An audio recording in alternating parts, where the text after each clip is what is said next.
Nakaka-enchant kasi from a lump of clay, you can make a lot of things. So I guess yung fascination in manipulating the material, dun nag-draw yung interest to work with clay.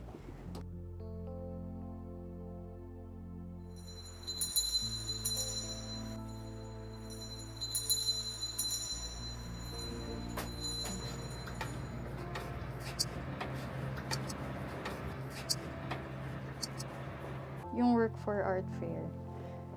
Casually ko lang nakwento na, gusto ko ng exhibition na gusto kong balikan yung idea before na punuin ng isang room ng wishing dolls.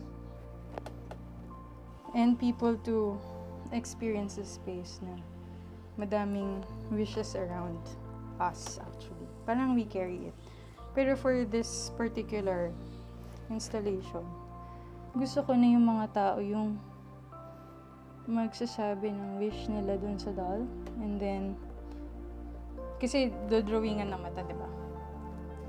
Pwede yun, tas you can also shake it. Tapos, while people are doing that, at the same time, parang simultaneously, you'll hear the ringing sound of the ceramic. May silent wishes yung mga tao. For others or for the self.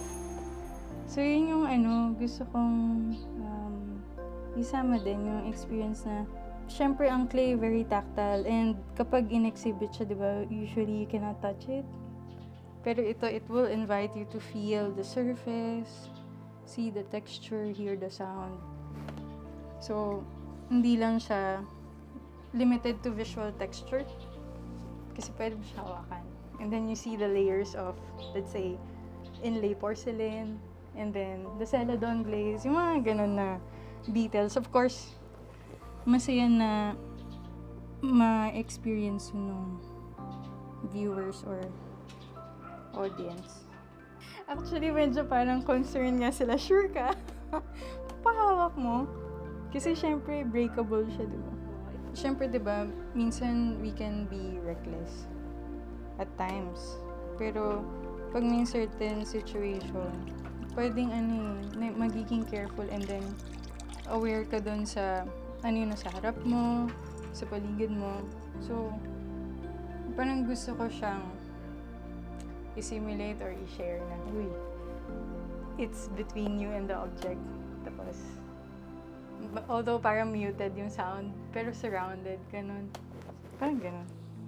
Parang siyang sublime.